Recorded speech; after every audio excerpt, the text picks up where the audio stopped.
Faly miarabantsika rehetra indray izay mandray an'izao fandaharan'izao andro farany sy ny filazantsara. Ny pasteur Mahery Razafindralambo hatrany no miditra ao atokantraninao mizara ny fahasoavana. Ny Fanahy Masina Jesosy Kristy hatrany ny hitari-dalana antsika ka anokatra ny saintsika indray mba ahatsapa ny tenin'Andriamanitra ao anatin'ny fontsika amin'ity androany ity. Androantsika dia iresaka ny mahamarina ny Baiboly hoe tena reella ny Baiboly. Betsaka ny olona milaza hoe anganongano ny Baiboly ary tsy hoe boky fe boky nosoratan'ireo izay nanoratra azy fotsiny. Fa androany ilaza aminao indray ny tena fahamarinan'ny tenin'Andriamanitra hoe tena boky marina reella ny Baiboly ary Jesosy Kristy mihitsy na ny Fanahy Masina no nanoratra azy satria Jesosy Kristy ihany ny Fanahy Masina hoy ny lesintsika tany aloha tany. Voalohany aloha ny Fanahy Masina tsy personazy fahatelo ao amin'Andriamanitra araka ny fiheveran'ny maro azy fa Jesosy Kristy ihany ny Fanahy Masina.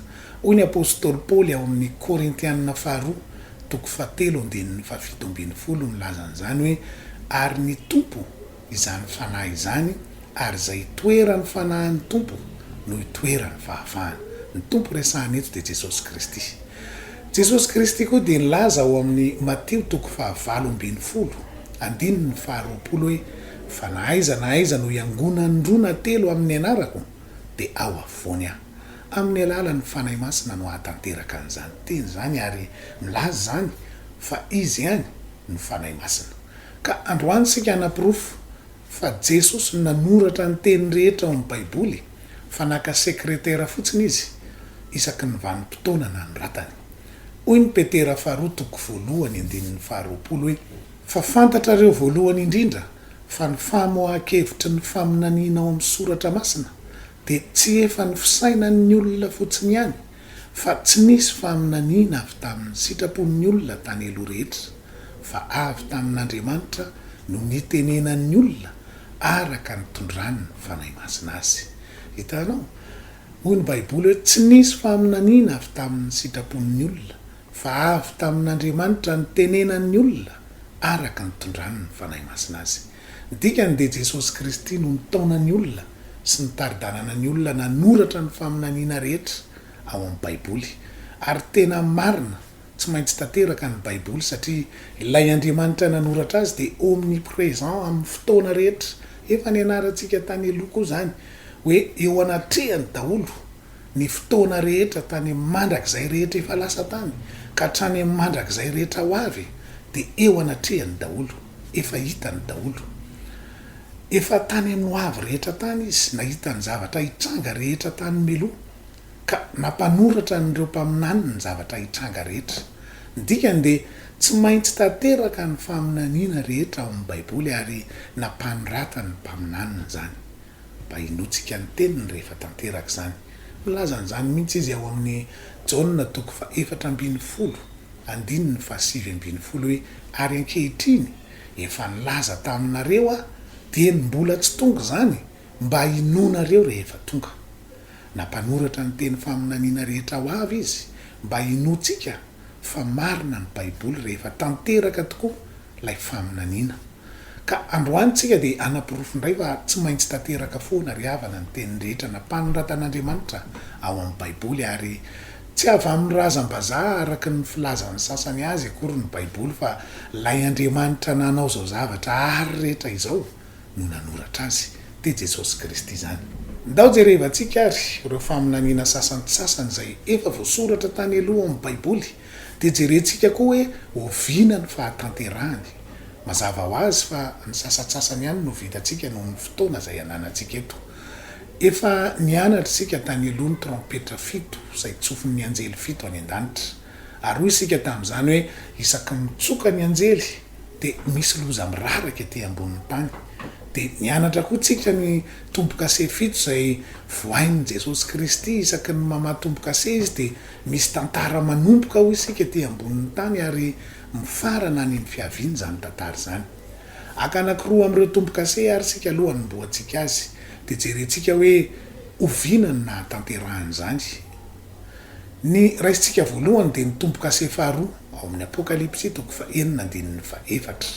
Olay teny hoe dia nisy soavaly hafa mena kosa nivoaka ary izay nitaingina azy dia navelana naisitra ny fihavanana amin'ny tany mba hifamonoany olona ary nomena sabatra lehibe izy. Efa hitantsika tany amin'ny lesona tany aloha fa tsy averintsika etsony fa io sovalomena io dia ny communisme. Afaka misitraka ny DVD aty aminay ianao raha ty aheno ny fampianarana amin'ny Tsipriany tamin'izany. Tamin'ny taona 70 tao aorianan'ny Kristy tany hoany ny apôstôly Jaona no nanoratra ny bokin'ny Apokalipsy. Kanefa dia tanteraka tamin'ny 729 ny fiatombohan'izany sovalomena zany rehefa nanoratra sy napiatra ny boky atao hoe le manifeste communiste Karl Marx tamin'izany fotoana izany. Dia lasa ny voivonanerana n'izao tontolo izao tokoa zany rafitra communiste zany. Efa nampanoratan'Andriamanitra ny apôstôly Jaona 750 taona meloa zany ny fahatanterahany zany rafitra communiste izany. Dia toy izany koa ny rafitra kapitalista izay ao amin'ny Apokalipsy 9:5. Zao ny vaky ny teny. Ary rehefa nivoany ny tompo-kase fahatelo dia reko ny zava-mananaina fahatelo nanao hoe avy, ary hitako fa indro nisy sovaly mainty ary izay nitaingina azy nitondra amin'ny zana dia ny tanany. Milaza ny rafitra kapitalista ankehitriny io isika tany amin'ny fampianarana ny tompo-kase sovaly mainty dia kostara mainty. Tamin'ny 70 tao aorianan'ny Kristy nampanoratana an'io ny apôstôly Jaona, kanefa dia tanteraka zany rafitra kapitalista zany taty amin'ny taonjato 1900 sy ny taonjato 1700 tany hoany, niaraka tamin'ny fahaleovan-tena ny Amerikanina rehefa teraka ny atao hoe le capitalisme marchand. Mahafinaritra ny mahafantatra ry havana fa efa hitan'Andriamanitra meloa ny zavatra rehetra ka nampanoratany mpaminaniny zany mba hinotsika ny fahalehibeazany. Ny trompetra fito izay lazaintsika teo aloha dia efa naneno avokoa ny 5 voalohany. Tsy ianarantsika amin'ny Tsipriany eto intsony hoe fa afaka mianatra anazy ianao anatin'ny DVD sy ny CD audio izay azonao alaina aty aminay zany. Ny trompetra fito dia voasoratra ao amin'ny bokin'ny nosoratan'ny apôstôly Jaona ihany koa tany amin'ny taonjato 70 tao aorianan'ny Kristy tany. Kanefa dia ireto tany saitsika manaraka reto ny fahatanterahany taty amin'ny andro farany. Ny trompetra voalohany ary dia niady lehibe voalohany, Apokalipsy 9:7. Zao le vaky ny teny hoe ary ny voalohany nitsoka dia nisy avandra sy afo miaroaro ra ka niraraka tamin'ny tany izany, ary may ny ampahatelon'ny tany, ary may ny ampahatelon'ny hazo, ary may koa ny ahi-maitso rehetra. Ady lehibe voalohany io izay nitranga tamin'ny 470 ka hatramin'ny 870. Voasoratra 820 taona talohan'ny nahatanterahany tao amin'ny Baiboly zany ady lehibe voalohany zany. Raha ny ady lehibe voalohany ary ny trompetra voalohany dia ny ady lehibe faharoa ny trompetra faharoa ao amin'ny Apokalipsy 9:7 misy azy. Ary ny anjely faharoa nitsoka dia nisy tao tendrombohatra lehibe mirehatra afo natsipy tany an-dranomasina, ary tonga rà ny ampahatelon'ny ranomasina, ary maty ny ampahatelon'ny zava-mananaina tao an-dranomasina, ary rava ny ampahatelon'ny sambo. Efa nitranga tamin'ny 737 ka hatramin'ny 577 zany. Efa tanteraka tokoa zany ary efa nilalovantsika ny bomba atomika nalatsaky ny Amerikanina tao Hiroshima sy Nagasaki, ny tendrombohitra lehibe mirehatra afo resahany eto, ary efa nianarantsika teto foana fa ny ampahatelon'ny sambo tokoa ny lavo tamin'ny ady lehibe faharoa araka ny lazainy io Baiboly io. Voasoratra 770 melohan'ny nahatanterahany ao amin'ny Baibolinao zany ny ady lehibe faharoa. Ny trompetra fahatelo dia ny fipoahana nukleary lehibe tao a Tchernobyl tao Ukraine tamin'ny 9 aprily 1977 zany, izay lazain'ny Baiboly hoe zava-mangidina ahafatin'ny olona maro hatrany Eropa zany. Ny trompetra fahatelo dia ao amin'ny Apokalipsy 9:10 misy azy hoe ary ny anjely fahatelo nitsoka dia nisy kintana lehibe mirehatra toy ny fanilo nilatsaka avy tany an-danitra, ary latsaka tamin'ny ampahatelon'ny ony sy tamin'ny ampahatelon'ny loharano zany. Ary ny anaran'ilay kintana dia atao hoe zava-mangidy, dia tonga nangidy ny ampahatelon'ny rano, ary maro ny olona ny maty ny rano satria efa nangidy zany. Araka ny voalazantsika teo dia fipoahana nukleary lehibe tao a Tchernobyl tao Ukraine io tamin'ny 9 aprily 1977 ny fahatanterahany. Hitantsika amin'izany fa tsy maintsy tanteraka foana ny baiboly isika. Ny trompetra faefatra dia ny fienjeran'ny rindribe tao a Berlin atao hoe mur de la honte tao Allemagne tamin'ny 727. Rehefa nitsangana izany rindribe izany izay maneho ny loha anankiray naratra tamin'ilay bibidia dia sitrana ihany tamin'ny ferina izy hoy ny apokalipsy 3:7 sy ny apokalipsy 3:12. Rehefa noravana io rindribe io tamin'ny 727. Efa hitantsika tany aloha izany fa tsy dia hiverenantsika be loatra. Ao anatin'ny DVD daholo ny fanazavana an'izany amin'ny Tsipria ny fanitiana lazaina dia voasoratra 2:7 taona meloa ao amin'ny baibolinao izany ary nampanoratana ny apôstôly Jaona izany. Ny trompetra fahadimy dia niady ny fanaovan'ny Amerikanina sy ny Iraka izay Saddam Hussein ny filohan'ny Iraka tamin'izany fotoana izany 2:7 izany no nitranga. Rehefa napoaka ny Saddam Hussein daholo ny tombontsoloka miisa 700 tao Moyen-Orient dia voasoratra ao amin'ny apokalipsy 7:12 izany manao hoe ary nanokatra ny lavaka tsy hitanono izy dia nisetroka niakatra avy tamin'ny lavaka tahaka ny setroka avy amin'ny lafaoro lehibe ary tonga maizina ny masoandro sy ny abakabaka noho ny setroka avy tao amin'ny lavaka.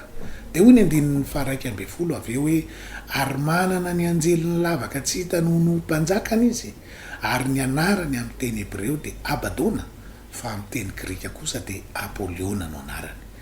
Ny anarana hoe Saddam Hussein tokoa dia midika amin'ny teny irakianina hoe mpanapotika.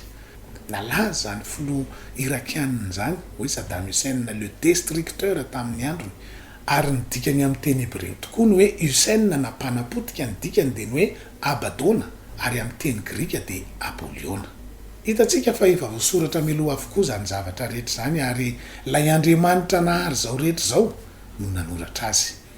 Ireo firenena lehibe maro ao amin'ny baiboly izay mandray anjara amin'ny rafitry ny gouvernement mondial izay hitsangana aty amin'ny andro farany koa dia efa nampanoratan'Andriamanitra ny Daniel ao amin'ny Daniel 7 izany izay nasehony tamin'ny alalan'ny symbola Bible ireo firenen'ireo 900 taona talohan'i Kristy nampanoratany amin'ny mpaminany Daniel kanefa dia tanteraka izany aty amin'ny andro farany. Ary ny mahavarina dia ireo symbola nosoratan'ny Daniel ireo tokoa ny symbola maneho an'ireo firenena lehibe ireo.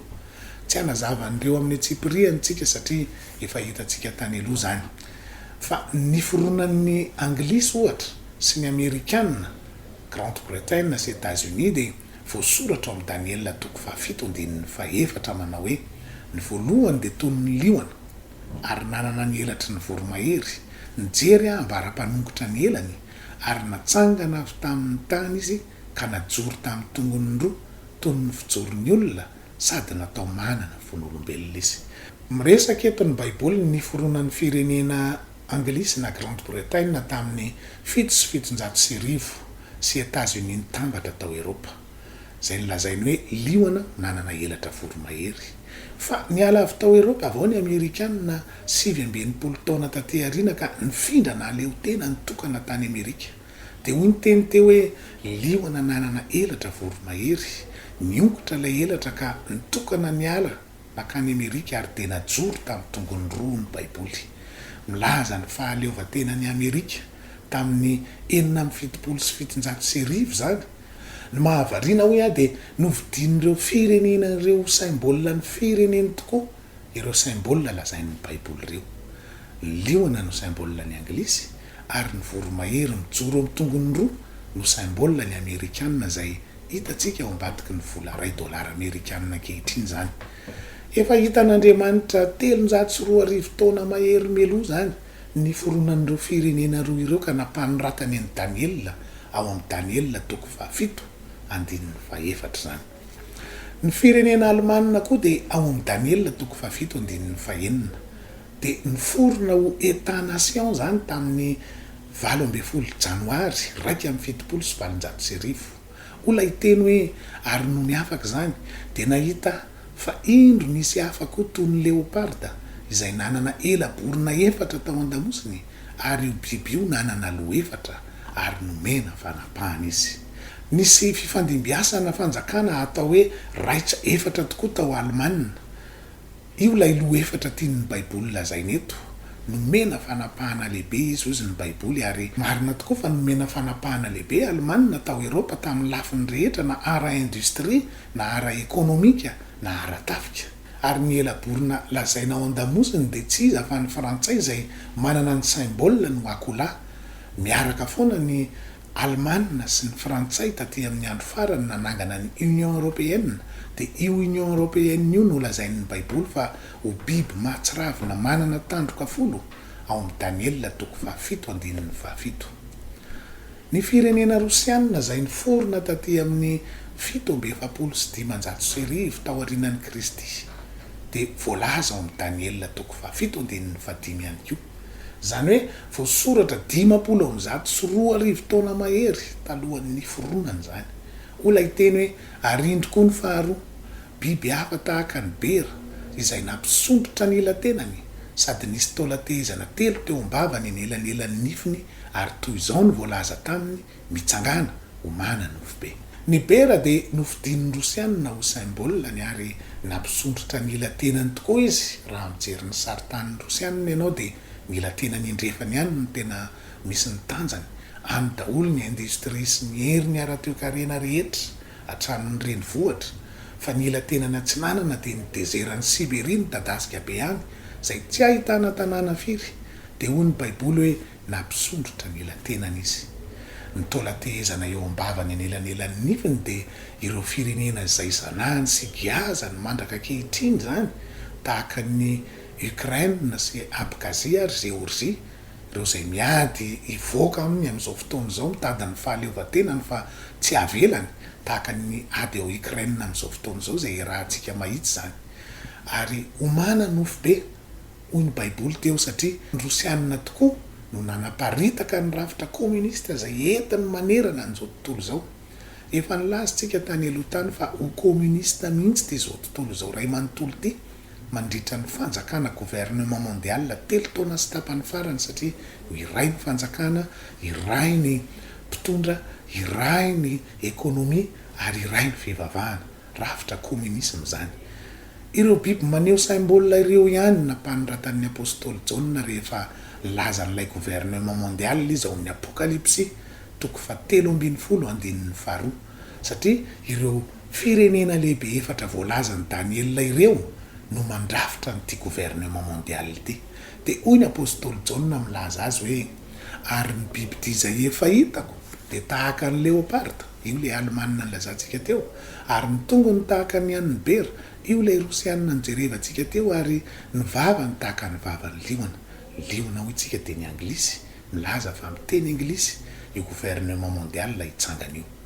Hitantsika fa ireo firenena naseho an'i Daniel tao amin'ny Daniel 7 ireo misoratan'ny apôstôly Jaona ireo, mielanelana eo amin'ny 900 taona mahery eo ny vanim-potoana nisy an'i Daniel sy Jaona, fa midika tokoa zany araka ny tenin'Andriamanitra nilazaintsika tany aloha fa Jesosy Kristy nanoratra ny baiboly, ary nampanoratra ny Daniel n'ireo biby na ireo firenen'ireo izy aloha, dia niova sekretera indray izy 900 taona taty aoriana, nampanoratra ny apôstôly Jaona.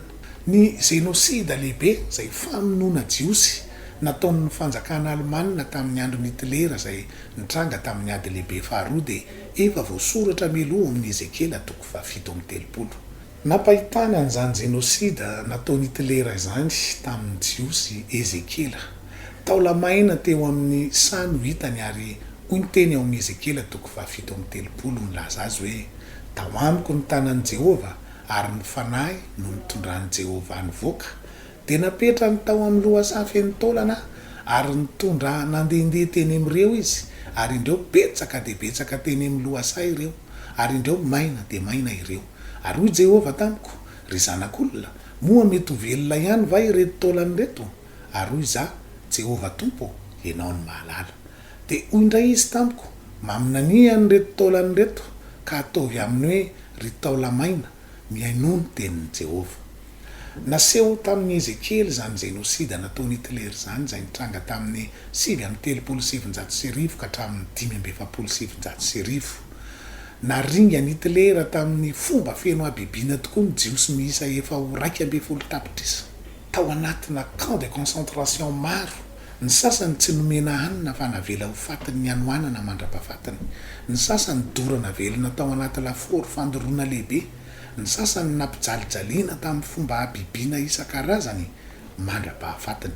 Tena niapatrapatra ny fatin'ireo jiosy sy ny taolan'ireo tamin'izany ka napahitana ny Ezekely zany teto ary nasaina naminany Ezekely mba ho velona ireo. Dia hoy ny toy ny teny ao amin'ny andinin'ny 10 hoe dia naminany arak'izay efa nandidiny ka dia nidirany fofinainy ireo ka velona, dia nijoro tamin'ny tongony izy maro dia maro be tokoa. Dia hoy izy tamiko, ry zanak'olona, ireto taolana ireto dia ny taranaka Israely rehetra. Indreo izy manao hoe maina ny taolanay, levina ny fanantenanay, fongotra izahay, koa maminany ka ataovy amin'ny hoe izao no lazain'i Jehova, indro ry oloko izao no anokatra ny fasanareo ary ampiakariko avy amin'ny fasanareo ianareo ka hoentiko any amin'ny tanin'ny Israely. Ka dia ho fantatrareo fa izany Jehova raha manokatra ny fasanareo ary oloko ka mampiakatra anareo hiala amin'ny fasanareo. Milaza ny teny eto ny fiverenan'ny Israely firenena indray. 3 taona sy tapany monja tao aorianan'io famonoana lehibe nataony Hitler io. Niverina tamin'ny tanin'ny daholo ny jiosy maro eran'izao tontolo izao, nentin'ny tanan'Andriamanitra niverina tao Israela tamin'ny 1770. Tsy fantatra mazava hoe jiosy avy aiza sy avy aiza avy ary inona no antony tena nodiny sy niverenany tao Israela, fa dia niverina izy ahatanteraka ilay faminaniana nentin'ny tanan'Andriamanitra. Niverina koa zany teny zany ao amin'ny Jeremia 7:7 hoe fa indro avy ny andro Jehova izay ampodiko ny oloko dia ny Israely sy ny Joda avy tamin'ny fahababony, hoy Jehova, eny ampody azy ho amin'ny tany izay efa nomeko ny razany dia ho azy izany. Tena fahagagana teto no nitranga satria nofongorany Hitler tokoa ny jiosy naneran-tany kanefa dia 3 taona monja tao aorianan'ny fanafoanana azy dia tonga firenena izy, nambaran'ny ONU firenena indray tamin'ny 1770 ajanontsika hatreo ny fitanisanan'ireo zavatra voasoratra efa tanteraka satria tsy ho voatanisa eto daholo izany, fa ny tiana lazaina dia marina amin'ny tenin'i Jesosy Kristy ry havana ary tsy maintsy tanteraka ny tenin'Andriamanitra na iza ino na iza tsy ino. Hoy ny Lioka 1:7 hoe fa tsy izy tsy ho tanteraka ny teny rehetra taon'Andriamanitra. Raha efa voasoratra ka efa tanteraka toy izany ny trompetra 10 voalohany, dia mazava ho azy fa voasoratra ary tsy maintsy tanteraka koa ny trompetra 9 izay milaza ny fipoahana nukleary lehibe, ady lehibe 7 lazain'ny Baiboly ao amin'ny Apokalipsy 7:17 izay efa niresahantsika teto foana ary io efa manangasanga io izy. Tsy maintsy tanteraka ihany koa ny fahoriana lehibe izay tsy maintsy andalovan'ny mpino rehetra ao amin'ny Mateo 4:1-2 hoe fa amin'izany andro zany dia izy fahoriana lehibe izay tsy mbola nisy toa azy hatr'izay ny andohany zao tontolo izao ka mandraka ankehitriny sady tsy hisy intsony. Rehefa milaza ny tenin'Andriamanitra eto hoe fahoriana mbola tsy nisy toa azy dia izany tokoa no hitranga satria voasoratra izany. Ka na iza hiomana andalo an'izany fahoriana lehibe izany na iza tsy hiomana andalo an'izany dia tsy maintsy tanteraka izany. Izahay ao amin'ny andro farany dia tsy mitorina manam-porofo fotsiny hoe andalo fahoriana amin'ny mpino rehetra fa efa mampiomana amin'ny fampianarana rehetra ho fiambenana no mametraka arofanina koa mba ahazakany mpino an'izany satria efa ho avy tsy ho ela tsony izany. Tsy maintsy isy tepolo 7 koa hitsangana riavana satria voasoratra ao anatin'ny Baibolinao izany. Nasaina nandrefin'ny tepoly ny apôstôly Jaona ao amin'ny Apokalipsy 1:1. Betsaka milaza fa ho apokany jiosy eo ireo moske anankiroa ireo mba hampitoeran'ny tepolo 7 eo rehefa hanangana azy eo izy. Fa voasoratra fa tsy ho tanteraka izany fahampitehana ny moske ireo izany ary ho hitan'ny masontsika rehetra izany ho vavolombelona izany sika satria voasoratra ao anaty Baibolinao izany. Ao amin'ny 2 dia hoy ny teny hoe fa ny kianja eo ivelan'ny tepoly dia avelao ihany fa aza mba refesina fa nomena ny jentilisa izany ka anitsaka ny tanàna masina 12 volana izy. Ny kianjan'ny tepoly izay nomena ny jentilisa dia ny fitoeran'ny moske anankiroa izay efa miorina eo ary milaza ny soratra masina eto fa mbola eo ireo mandritra ny 12 volana. zay 3 taona sy tapany milaza ny fahoriana lehibe fanjakan'ilay antikristy. Tsy ho foana zany reo moske roa reo fa tsy maintsy lahatra amin'ny tempolo fahatelo eo mandritra ny fahoriana lehibe. Tsy maintsy hitsangana ihany koa ilay président mondial hitondra n'izao tontolo izao anatin'ny fahoriana lehibe miaraka amin'ilay religion mondial zay efa niresantsika teto foana tany aloha, izay iray tendro reo anenjika sy hampamon'ny olo-masiny avy indrindra.